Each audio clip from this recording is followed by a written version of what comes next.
All right, all right. Hello, everyone. My name is Gerard. I am one of it's the COO for Made Management. I will be your host today. So, firstly, I'm going to go ahead and bring my guest up on stage. And I want everyone to just give her a lovely welcome. Welcome, Candice Stewart from DDO. Hello, everyone. Thanks so much for having me here today. Did you want me to introduce myself or? Yes, go ahead, introduce yourself, let everyone know who you are, what you do, and give them a Okay, little story. little story. All right, excellent. So I'm Candice Stewart. I'm a talent agent at DDO Artist Agency out of LA and Atlanta. We are, I guess you would call it, we actually are one of the few agencies that are located in all the major markets. So we're in LA, Chicago, New York, and Atlanta. I solely work in the LA and Atlanta markets. I've been an agent for about 16 years. Started off straight out of college, graduated with a degree in cinema, television arts, media management, so the business side of entertainment. And then after college, I wasn't passionate about being an actor, so I decided to do the next best thing and work with actors for TV, film, commercial, and print. And I've kind of done a little bit of everything in the industry. I've been a youth agent for many years. I was strictly a commercial agent for many years. Kind of moved around to different departments, different divisions, and landed back in the TV, film. World at DDO. And so I do work with all ages out of Atlanta. I work with kids, adults, for pretty much all aspects of the entertainment industry. So yeah, I'm excited to be here. Yeah, thank you for being here. We're excited to have you. I guess let's talk a little bit about how the switch from LA to Atlanta. What was the market change like? What kind of, what's the differences between the markets in those two? Yeah, they're very different, I will say, especially when it comes to the commercial side of things. Commercially, it's a right to work state, right to work region. So in LA, you tend to have more union commercials. In the Southeast, you tend to have all non-union commercials. Every once in a while, you'll get a SAG commercial, which is like far and few between, maybe like three every year. But there's a consistent flow of non-union work, so that kind of makes up for the lack of union projects. TV and film, I would say, is kind of on par with LA, to be honest. So it used to be years ago, they would focus primarily on just the co stars being cast out of the Southeast, but now they are allowing for guest stars, for series regulars to come out of the Southeast. So everyone's kind of getting that fair chance to play. So you'll have the LA casting director, the Southeast casting director, and they'll send their choices to the studio, and then they'll decide on series regulars or some of the larger roles. But ultimately, yeah, it's different, but it's still the same structure, same everything. But so many projects are moving to the Southeast, so it's very exciting for everyone, all the actors in the Southeast market. Yeah. Is there anything that people need when getting into like the Southern market? Is like for youth, is there work permits like they have in LA? What's like the Um, differences and things you need yeah, to? Yeah, for the difference between the two markets, well, Georgia does require work permits for kids, just like LA. However, with the California LA market, work permits have to be renewed, I believe, like every 6 months or something along Mm, those lines. Whereas in Georgia, you get a work permit, it's good for a couple of years, which is oh kind wow. of interesting. So, yeah, they'll give you a number, and then you just kind of go into, like, then you keep the same number for multiple years, and then you have to renew it. California is every 6 months, every new report card or every semester, whatever you want to call it. You have to renew that with the state of California. But same requirements outside of that. Like, obviously you need a good headshot. You need to have your resume solid and put together, listing all your training, taking it as professionally as possible. So there are a lot of comparisons, even though I feel the look in which casting directors are looking for might skew a little differently depending on which region they're looking to cast in. But ultimately, very similar approach to both markets. Okay. Yeah. Oh, that's right. That makes it a lot easier than having to Yeah. think about everything. Yeah. Um, It was easy to apply all the knowledge from the LA market to the Southeast market. So, yeah. what do you think newer actors should they stay more if they're in or around Atlanta, maybe New Orleans? around those areas? Should they stay in those areas and work in the Atlanta market, or should they try to get to LA fast, New York faster? What do you think is the best like plan Uh, that they try to have to, well, I get think it going? kind of, yeah, I think it just kind of depends on where you are in your career. I have some actors that are that are based in the Southeast that have extensive resumes, and I feel that they can go toe to toe with LA level actors. And when I say LA level actors, I mean actors with extensive resumes because they've Mhm. had more ample opportunities to grow their resume over the past, decade or so. The Southeast, the transition of episodics or feature films transitioning to the Southeast is fairly newer. I would say in the past, like really the last couple, like 3-4 years, and now it's really amped up. So I don't really feel like the actors have been given ample opportunity to build those larger resumes. But if you lucked out and happen to have a larger resume out of the Southeast and New Orleans market, I don't think that it's far fetched to consider transitioning to the LA market at some point. However, just know that transitioning to a market like LA, because it's such a staple and it is like it's Hollywood at the end of the day, the competition is fierce. So you may not register, like, it may be difficult to get on the radar of a lot of casting directors in the LA market compared to how you have been in the past working with the Southeast casting directors. So it's not something that I tell a lot of actors to pursue out the gate, Mhm. simply because you want to build your resume before you jump into, the LA market. But once you hit that point, you kind of know, like, hey, I think Right. I'm ready for that transition to see what the LA market has to offer. But out the gate, I would say if you're a newer actor, developing actor, be the best in your market. Be a go-to for those Southeast casting directors because the opportunities are there. Yeah. I mean, how busy do you think the market is there compared to LA? I would say they're about even, to be honest Okay. with you. Yeah, there's just a slew of different projects that are filming in the Southeast. Like there's a Cape Fear right now is filming in the Southeast. There's Driver's Ed, Scarpetta with Nicole Kidman for Netflix. The Waterfront, which just was released on Netflix, was filmed in the Carolinas. So there's just a lot of projects happening. So yeah, I mean, yeah, I feel like everyone the industry has changed so much, it has. since the pandemic, even though it's been so long. Yeah. Everything used to be so centered around LA, and I feel like things have just completely changed and to where Mhm. you have to be placed compared to what you used to, other than commercial being in person. Everything still Exactly. is remote.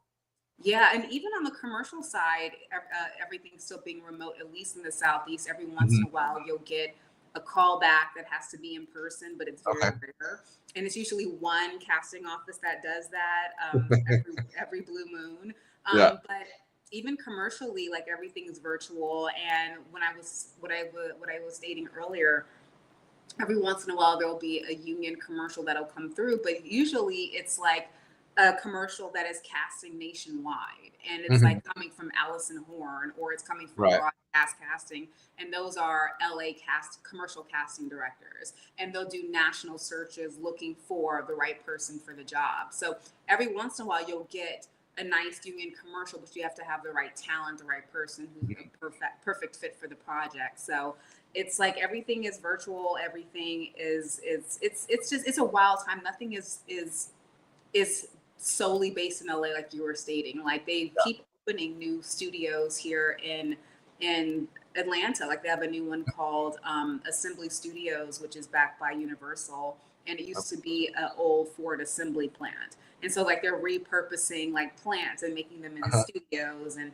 it's wild. But I'm like, if you build it, they will come, and they've Yeah. come. Yeah. I mean, I heard during especially a while ago, like even during the pandemic, Atlanta was just such a huge market.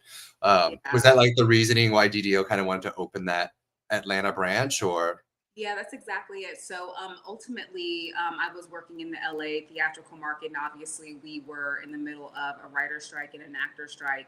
And so it was like about 8 months of not working, like there was nothing going on.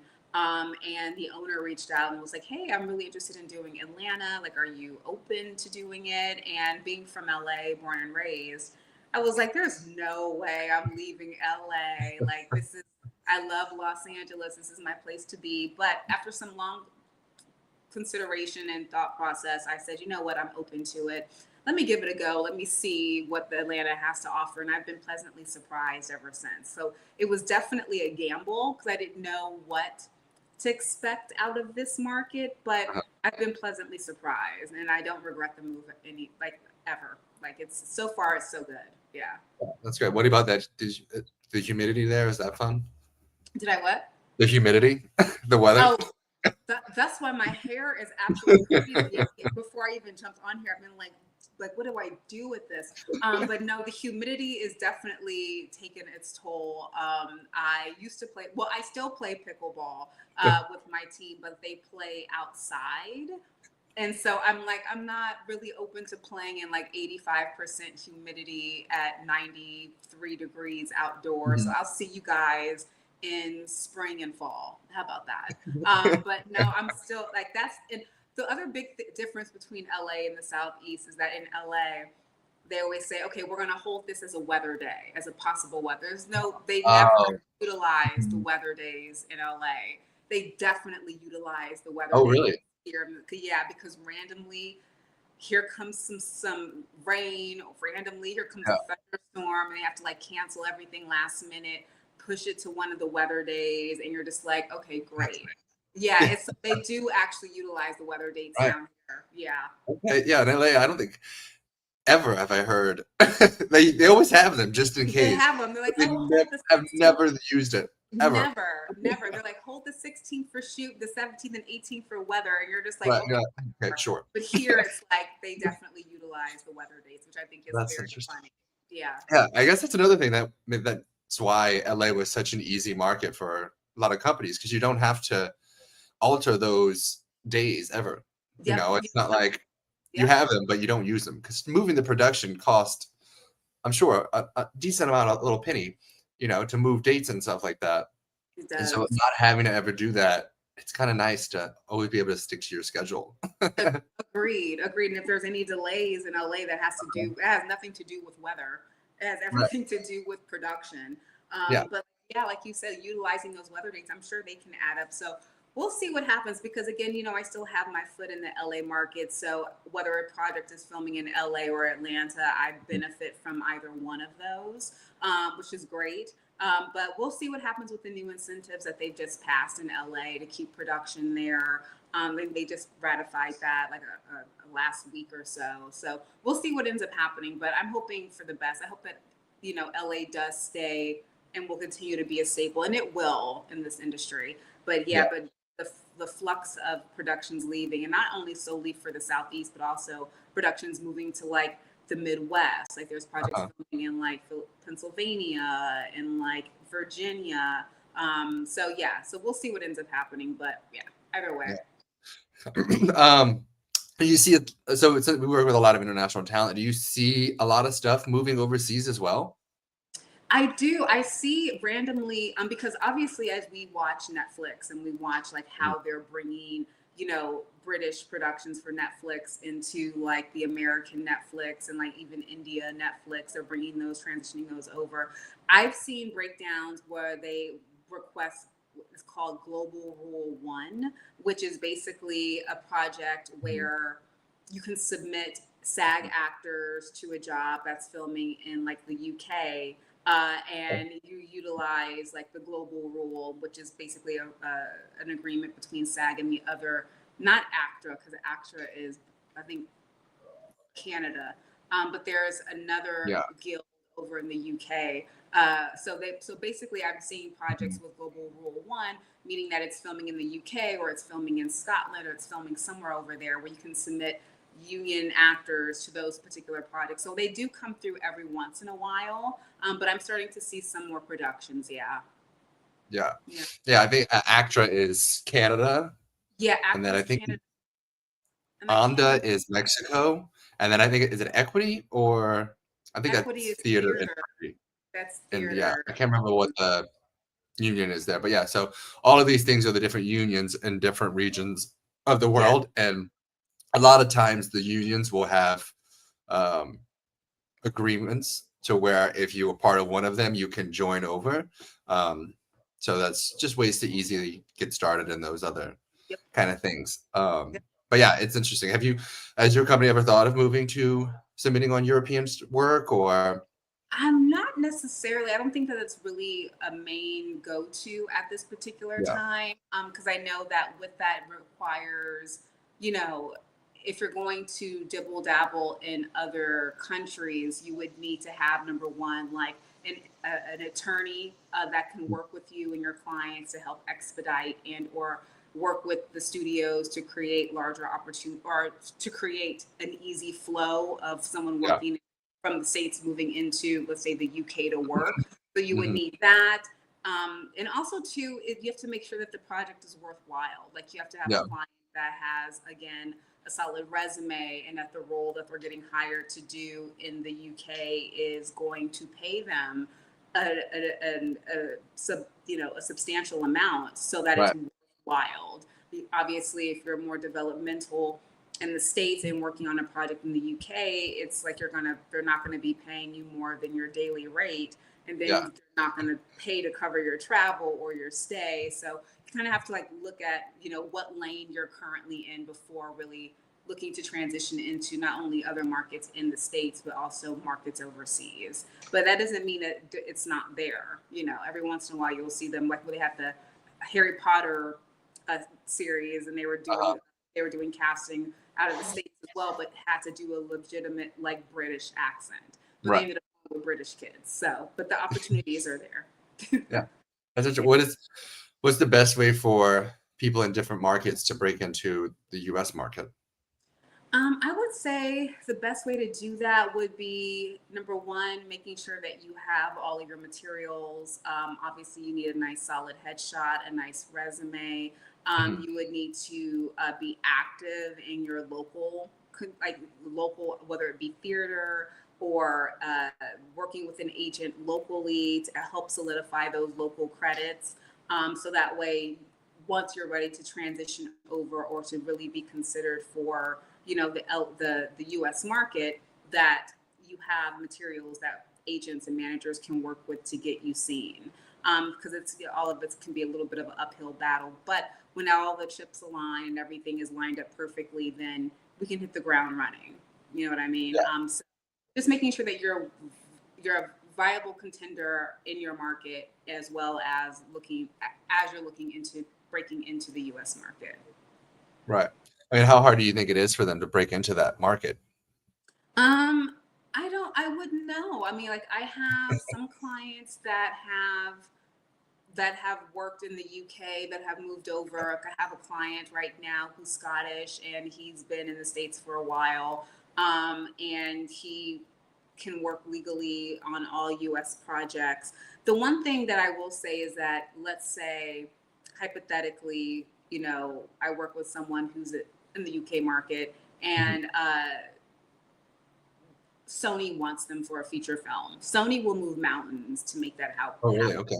Yeah, they'll have they'll have their entertainment attorneys on it. They'll make sure that you can get a work permit within like a couple of months, if not faster. Like I've seen them move mountains for people in the past. If they just can't find what they're looking for in the States, they will move mountains to make sure that their overseas talent can come to the States to work. So again, you have to be a viable contender. So being Right. in classes, taking it seriously, studying your crafts, honing in on your craft, knowing what you bring to the table, character wise, honing in Mhm. on and maximizing what it is you bring to the table is ideal. Yeah. I mean, I've worked with talent before, and certain companies will go above and beyond to help you get a visa, help you do this, sponsor your visa. I mean, these Yes, companies, when they want someone, they will make it happen. they So, they make it happen. Yeah, so that's why you want to be the best that you can be in your market while eyeing other markets and keeping an eye and an idea of the pulse of what's happening in the mhm, states, as well as knowing what's happening locally with your local theater or TV film productions and etc.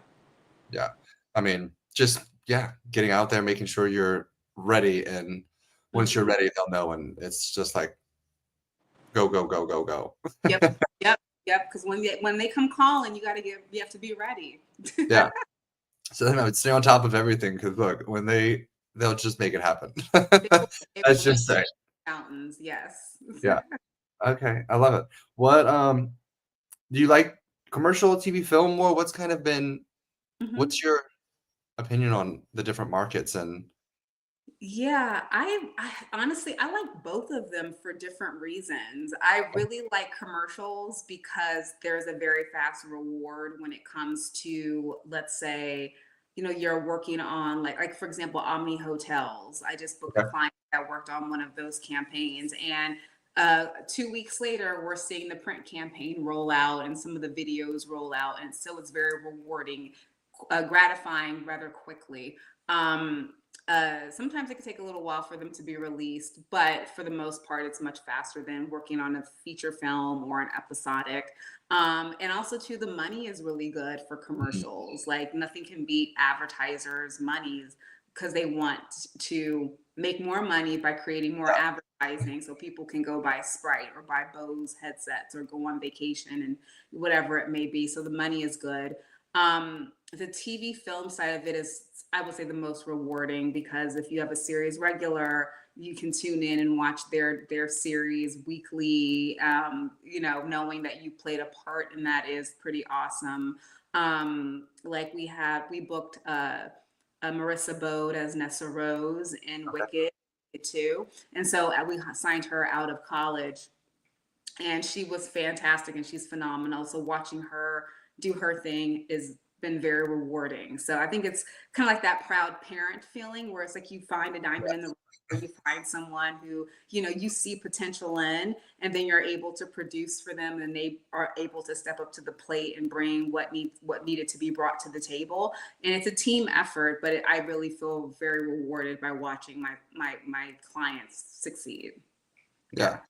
I mean, what's is that would you say that's maybe the best part of your job or what's your favorite Yeah. part? Yeah, I would say that's the best part. That and also calling people, letting them know they booked something big is very fun. Okay. So I find that to be very rewarding. But for the most part, it's watching, like, let's say if it's an episodic and you're watching it roll out, and then you're watching their like picture in Times Square, and you're like riding this wave with them, and like watching them do, uh the circuits, and like doing interviews and all that stuff. So it's very rewarding. So I think that's gotta, I have to say, is like the most rewarding part of the job is watching someone succeed. Yeah. Yeah. And being part of that journey with them, I mean, you helped them Yeah. along the way, facilitating those auditions and helping them build their Yep. credits and, you know, finding you see someone somewhere at an event or a showcase, and then Yep. sign them and it just It- sometimes it happens quick and then sometimes it takes a while. yeah, exactly. Sometimes it takes a little while to, and also too, I always say like my first 2 weeks, I'm sorry, 2 months of working with someone Mhm. is usually, I call it like my trial time, meaning that I'm Okay. still learning to get to know you. I'm still learning to get Right. know how to submit you properly. What are your like, where do you shine the Mhm. most? Like, for example, do you shine more in dramas? Do you shine more in comedies? Like, do you get the tone of certain shows faster than other shows? So Right. that's the one big benefit since the pandemic, is that everything is virtual. So which means I get to see what my clients are doing in the room. Mhm. Before it would be like, go to this address, do your thing, we'll see what happens. Yeah. Now it's like you know, you have, hopefully you have an acting coach to rely on to get feedback. You have your reader that you can get feedback from as well. Then you Mhm. have your agent and your agent assistant, and your manager to watch your tapes for the most part, give you more feedback before it's actually sent along to casting. And if casting thinks that you're doing something right, but something's a little bit off, they'll give you notes. They'll say, Right. but it's very rare. But they do Very say, rare. hey, have them do it again, make it a little bit more grounded. This character is blah, blah, blah, blah, blah, blah, blah. And then you give that note to your client, hopefully that they're able to execute that to continue to be a contender at, securing the part. So yeah. I mean, yeah. I guess that's the one difference I tell clients too is, the pros and cons of being in the room as opposed to, self-taping. Yep, each side has pros and cons when you get into it. they do. With self-taping, you're having more opportunities because they can see more people, but then when you're not in person, you don't build that relationship like you used to be able to going in person. Yep, So, yep.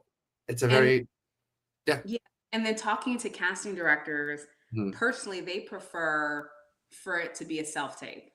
Yeah. They don't necessarily like doing the virtual sessions because it can become glitchy. And it's different, like you said, about going in and winning the room, like Mhm. physically in the room is one thing. Live virtual auditions are not, personally speaking, this is my opinion, are just not the way to go. No. So it either has to be in person or do a tape. Mhm. Yeah. Virtual, there's something something just gets lost in that transition. But again, talking to casting directors, they prefer the self tapes because the Mhm. way to win the room is to do good work, is Right. to know what it is that you're putting down on tape.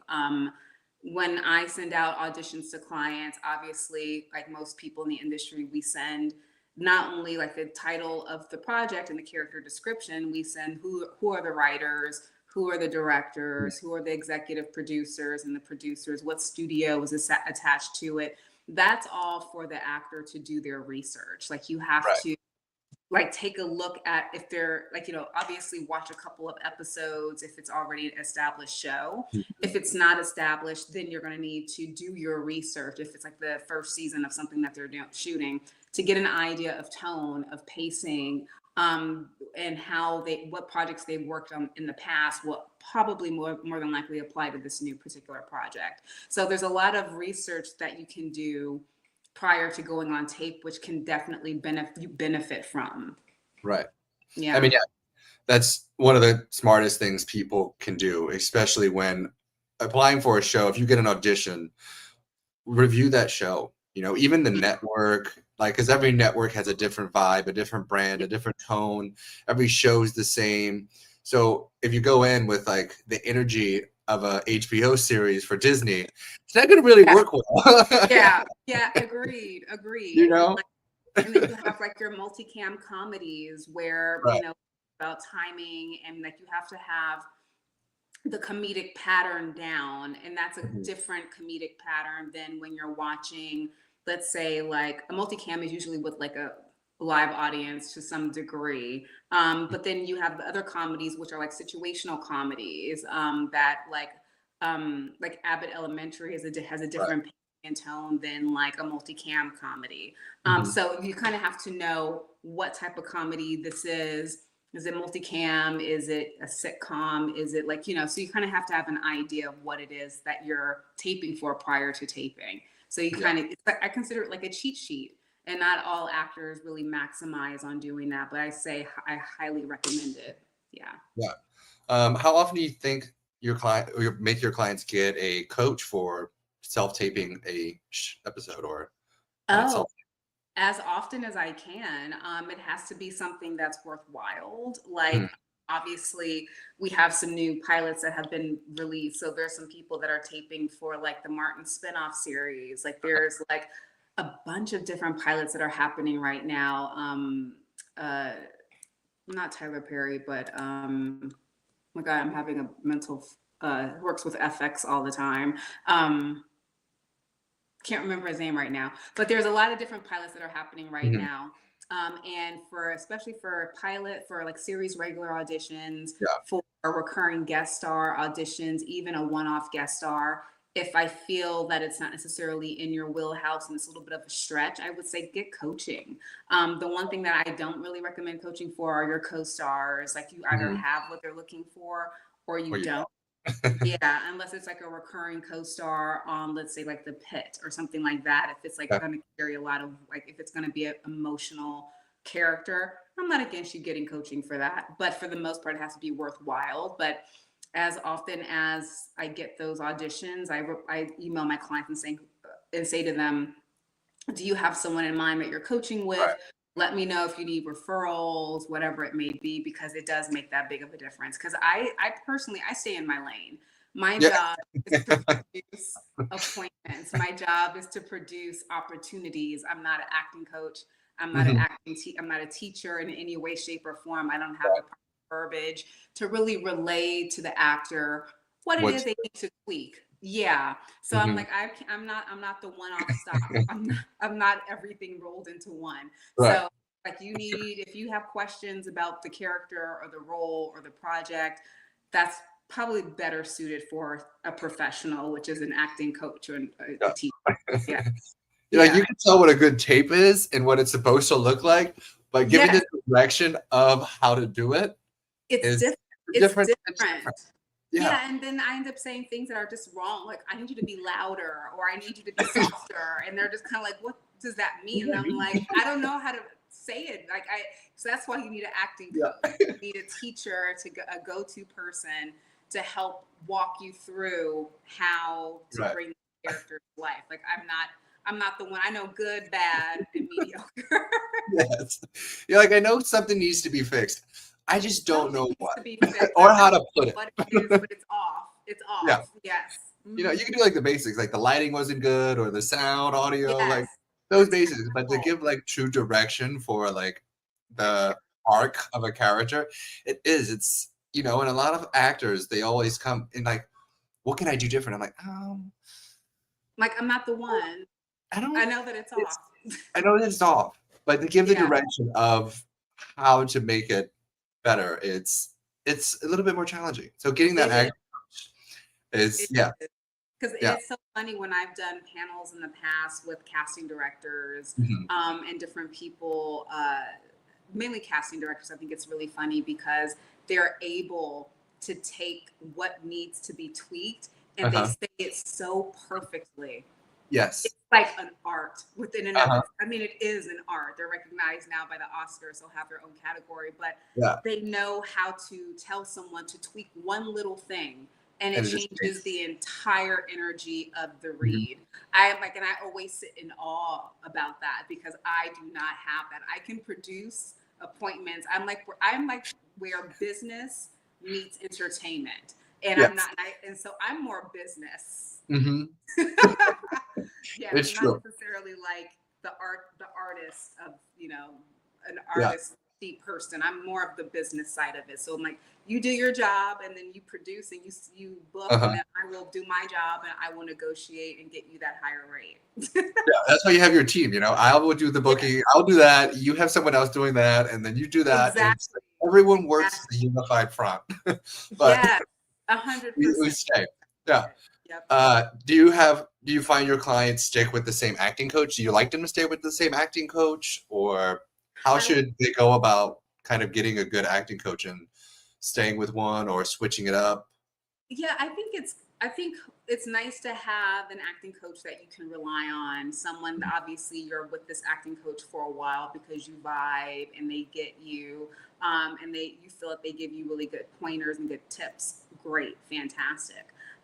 Every once in a while, I will want like when I feel like the tapes have become stagnant, when I Mhm. feel that there's some things not hitting right in the tapes, that's when I'll reach out and say, I think it's time for you to switch up your acting coaches because I feel that sometimes you can become a little complacent in Mhm. what you're bringing to the table when working with the same acting coach for. And when I say the same coach, I'm talking about for years. People Right. sometimes stay with your acting coach for 4 years, 5 years. Mhm. That's great, and you can still go to that person, Right. but it would behoove you to also consider on a new taking on a new class, taking on Right. you know, a new approach to the arts because you just never know what may ring some Mhm. bells for you, what might help you connect a little bit better with the material that's being provided.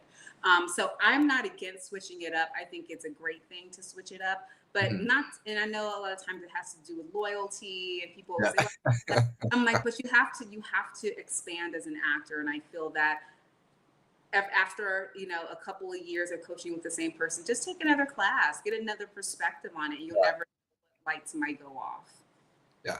And it's all like the point of the acting coach, is what I tell my actors is, yeah, you have good ideas in your head, but working off someone and having that creative thing, it's like when you have a writing partner. You know, Yep. you find a writing partner that kind of you bounce ideas off of that just expand on yours. That's the same thing with the acting coach. You know, you have your ideas, but then they can give you ideas of what things could be different. And you can take a couple takes and they might give you new ideas. You're like, oh, that's actually great. And so doing that creative back and forth is really beneficial to creating that good tape that's like, oh, that's good. Yep. You know, Agreed.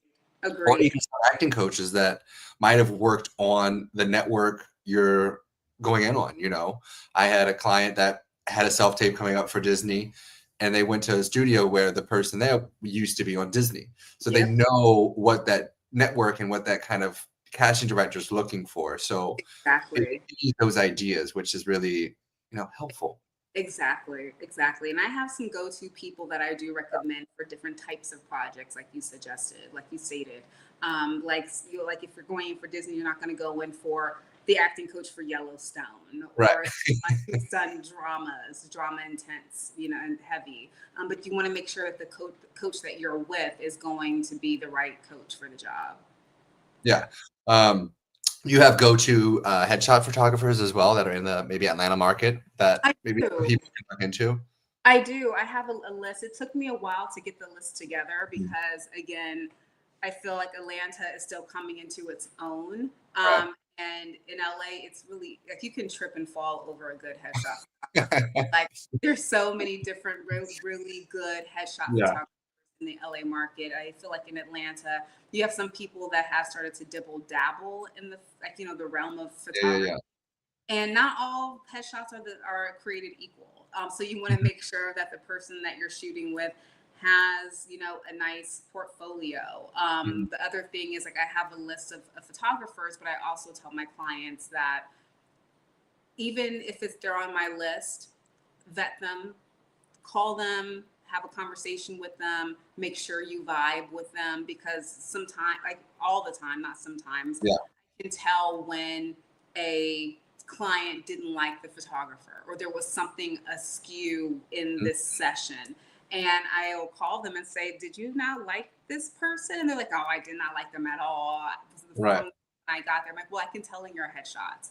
So you Uh-huh. want to make sure whoever it is that you shoot with, regardless if they're on my list or not, is someone that you can vibe with, someone that you know is going to pull something out of you, because we just don't want 200, 300 headshots of the same Right. expression.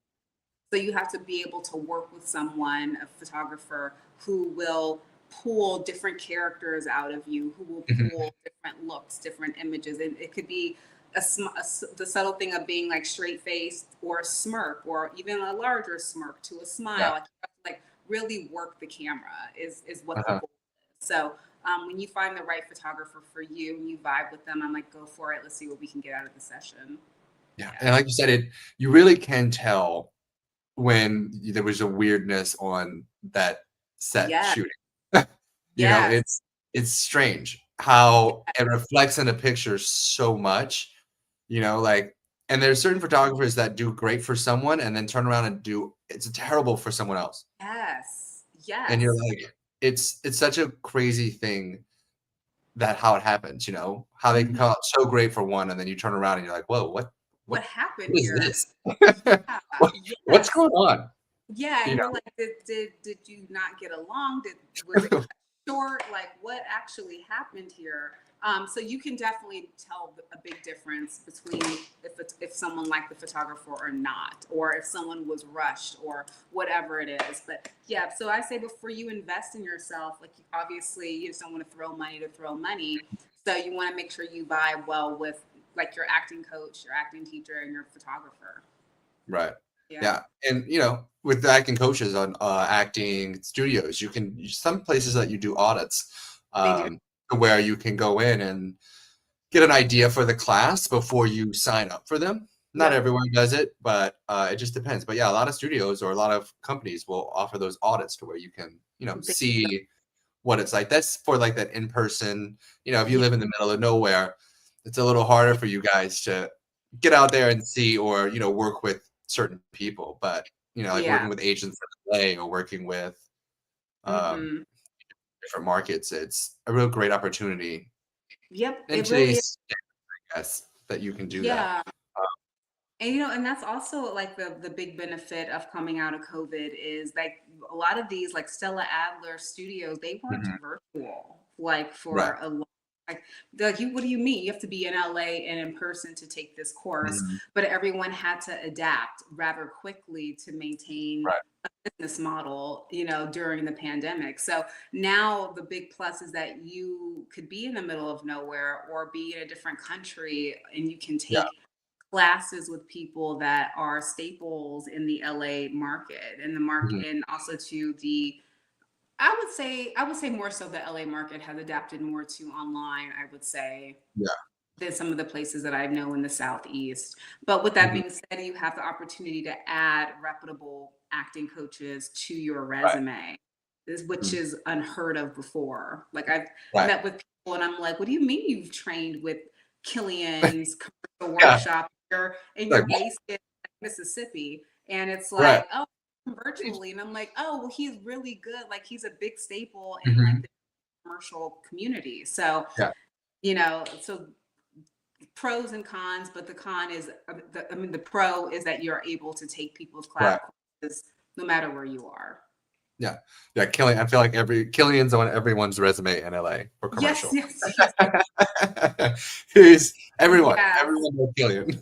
yes. Everyone does uh, yeah. Killian. Just for commercial. He's commercial. And Leslie Kahn for acting. And yeah, Leslie Kahn for Yeah. acting and for commercial. Everyone has taken those classes. Yep. Exactly. And It's those are the things that those casting directors look for on the resume. Like uh-huh. when you're trying to break into like the LA market, the first thing you should look at is probably acting coaches Mhm. because and classes that you can do virtually because when I'm looking for someone that's in LA for my LA roster, I'm like one of the things I'm looking at is who have you trained with in the LA market for Yeah. acting.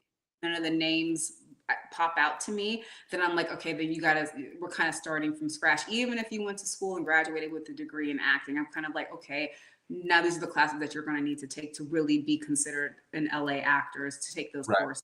And the same thing with the Southeast. Like there are certain people that I look for on resumes and I go, oh, okay, I noticed that you trained with this person down here in the Southeast and this person in the Southeast. So that gives your resume that much more weight. Right. Yeah. I Yeah. mean, it's it's so crazy, that Yep. the virtual stuff is just yeah. And you talk to someone in random places that have taken these workshops, you're Yeah. like, what?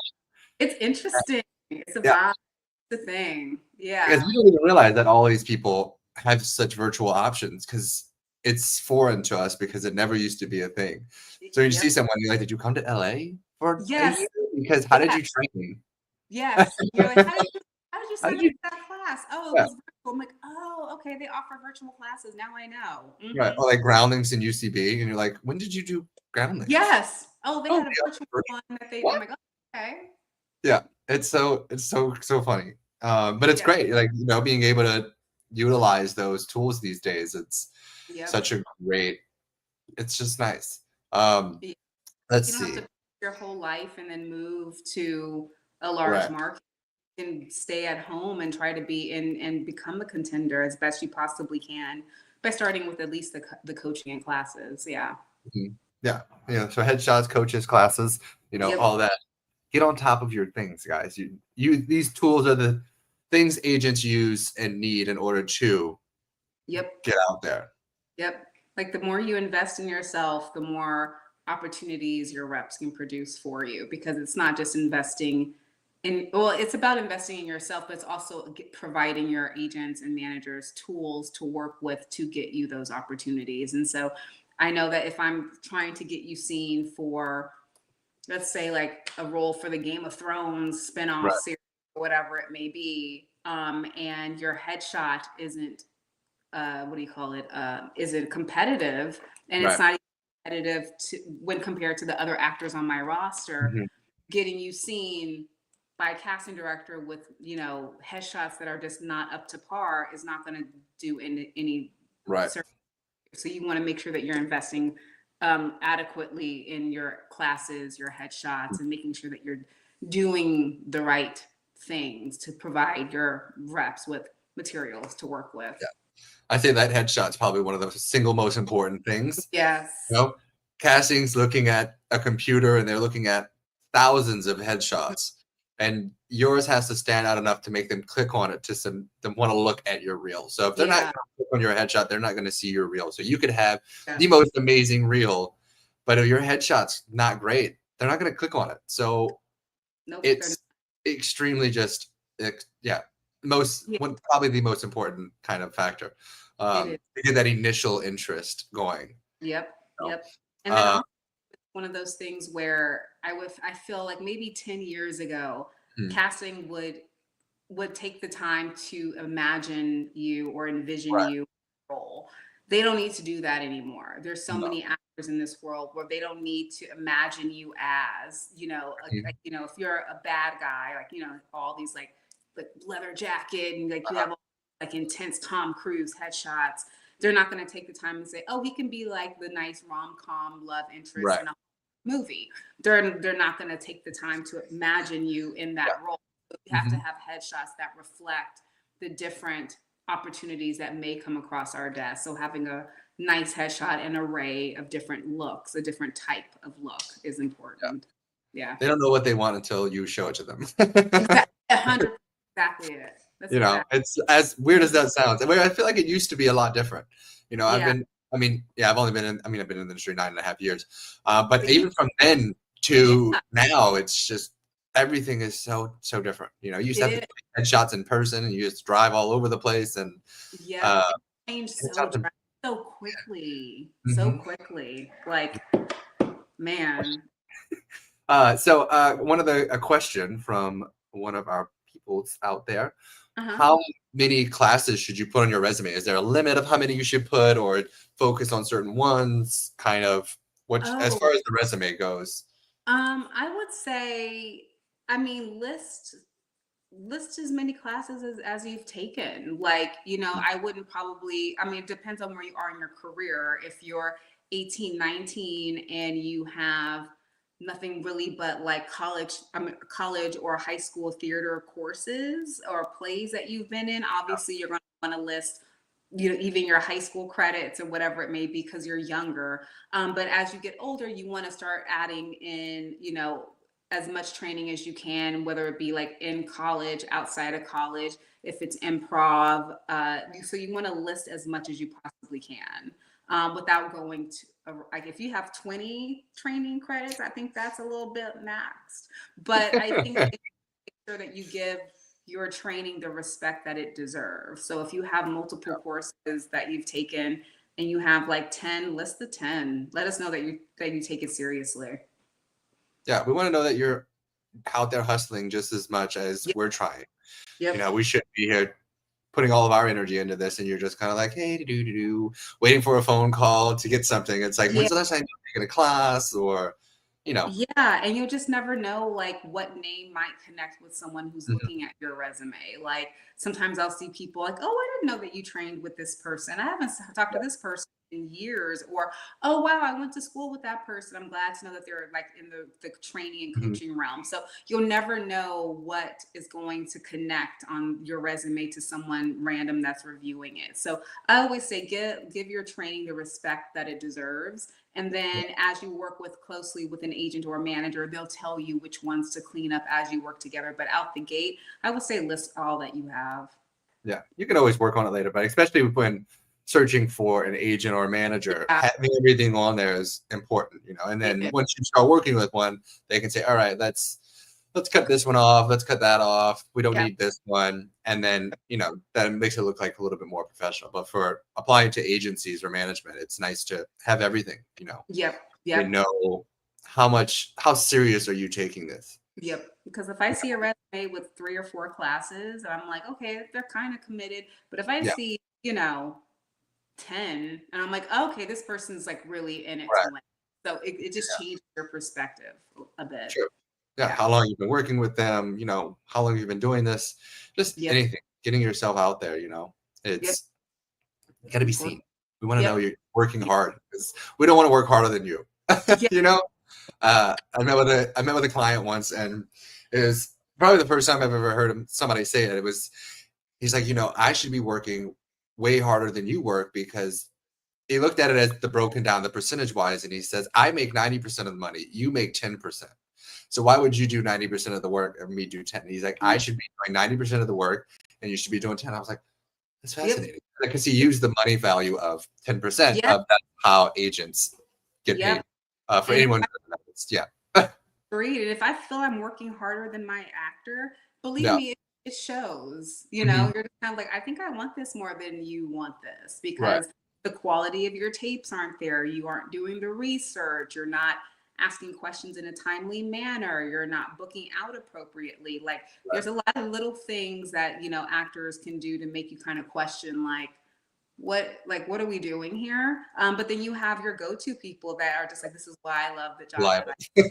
that are reliable, that you know, you at the drop of a hat they'll be Yeah. answering calls. Like, those are the people that you want, because nothing in this industry, everything is time sensitive. It's Mhm. like rush, rush, rush to wait. And so like I have some clients where I have to psycho call them, where I'm just like, I Right. really answer your phone, like, because Yeah. Catherine asked for this about an hour and a half ago and they're Uh-huh. moving on. I need Right. this now. Mhm. And other people are just like, you call, they're like, what do you need? And you're just like, yes, I love you. Like, I'm not there. Yeah. There are those certain, and that's you think is the biggest factor in like your favorite clients as opposed to the people that you're like, okay, what are you doing? Yes, I would just being a professional, Mhm. and you know, and you would be surprised. Like, I'll send out appointments to people and I don't hear from them. Right. And 24 hours later, I'm like, are you confirmed? Like, this is Mhm. due tomorrow morning. Like, what are we Right. doing here? And they're like, oh yeah, I didn't see this. Thanks for the follow-up email. And you're just like, what's happening? What are you doing? What are you doing for 24 hours where you're not checking your emails? Right. Like, that's the one thing that this industry will teach you it'll teach you to check your emails Mhm. on an hourly Regularly. basis. Yes, a Mhm. regular Turn basis. those notifications on. Yes, I have my email notifications Mhm. turned on solely for my work emails. Like, my Right. personal Same. emails, I'm like, I don't No. care what's coming to my personal Gmail account. Like, I even still have an AOL account. Go figure. Yes, I do. I think I have a Yahoo. I don't know if Yahoo still is that. It is. I Right. still have my Yahoo, my AOL. Like, I have like an email from when I was like in middle school. I Right. still have that damn thing. But I have my email, my work emails. Like, every time a new email comes through, I'm notified. Like, Yeah. it'll just Mhm. go bing, and I'm like, all right, cool. I have a new work email. Let me see what's going on here, Right. because everything is time sensitive in this Yeah. industry. I mean, sometimes last minute things come up. I mean, even there's like last minute auditions and you'll be shooting tomorrow, and if you Yeah. get the tape in, you probably will get the job compared Yeah. because sometimes it's last minute things, you never, it's Yeah. so crazy that it happens, but it does. Very last minute roles get added or Mm-hmm. stuff like that. So being on top of your email and self tapes and just getting it done, Mm-hmm. figuring it out, knowing that there's just some things that are, and I guess, back in the day, actors used to have to, whenever things were in person, they'd keep a bunch of outfits in their car, Yes. you Yes. know? Yes, they did. Right. So, just in case they're like, oh, I know you have a last minute audition and it's in Santa Monica or it's over here and you have to dress up like a doctor or a nurse or this. They had outfits in their car, Yep. So now you have to look at it as that's how they have used to be ready and prepared. And now you have to be ready and prepared because at the drop of a dime, you need to be ready to get a Yep. tape, Yep. book an audition room or whatever you need or a coach to Yep. do this last minute audition. Bigger roles, you usually have time, but sometimes they're last minute. Like, let's go. We got to get this in. It is. And there was actually a couple before, it was like two Mhm. before the 4th of July break. And it came Yeah. out like July 2nd or whatever. And they were like, hey, last minute, this shoots on Mhm. Monday after the holiday. So Right. we need tapes in within 24 Mhm. hours. And then I also look at it as, if you're good at what you do as an agent and a manager, clients hopefully will have a continuous flow of auditions. Obviously, it's out of our hands. It's an ebb and flow type of situation. But ever so often, I'll have people that have like 4 tapes that are due in a week. Yeah. And so then I'm sending out 2 on Monday that are due Wednesday. Then I send one out Tuesday that's due on Thursday. And Yeah. so your week is full. Yeah. It You're can be. packed. So I sometimes think to myself, I really hope that they're using like that they're using their time effectively and efficiently to know which one is the most important one, which Mhm. is the least important one, which one maybe we should ask for a frame on, or see if we can get it done, Yeah. have it submitted a little bit later. Good extension. But yeah, so you want to make sure that your time efficient, your efficiency regards to time is also key. So you Yeah. want to make sure that you're getting it done as quickly as possible, because next thing you know, you may have two more that are due. Right. Staying on top of it, because that is, some weeks it's like you have 4 or 5. Some weeks you might have just 1 or none. And then Exactly. it's just weird. We don't know. We don't plan it. It happens. Sometimes that's just the way it goes. Yep, So exactly. It's staying a on good top of it problem so that you to don't get have. backed up. Yes, yes. And I think to myself, I'm like, oh goodness gracious, I hope this person's able. But then my go-to people are like, done, done, done, done, Yeah. and I'm like, all right, now I have guys now that'll we're get it talking. in like an hour or 2, and I'm like, Jesus, how did you? Yes, yes. I feel like I didn't even have time to send it out before you They're like, were oh, here like it is. helping. You're just like, damn, that was quick. I'm I'm like, mad at you. yeah, And then I'm I like, watch it and I'm like, what did they do wrong? And then like, no, they did it right. right. So Yeah. And there's some clients I'm sure you don't even really have to look at their tapes anymore because they know what they're doing.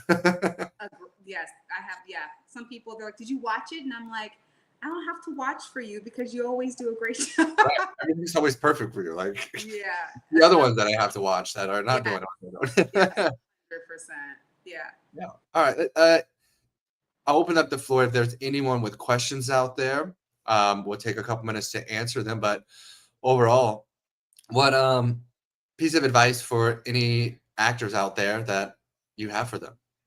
I would say, it's quite an industry to want to get into, but it can be very rewarding, but it's also a hard industry to be a part of. You hear a lot of no's. There's a lot of people that will say, no, you're not right for this, not right for that. And then lo and behold, you're right for something. You're right for Right. another. You're right for, so just know that the no is just meant that you're not right for this particular role, but casting will remember you if you do a good job. Casting will call you in again if you do a good job. Mhm. But just kind of roll with the punches. Keep an Yeah. eye on the industry overall, what projects are filming, what shows are getting canceled.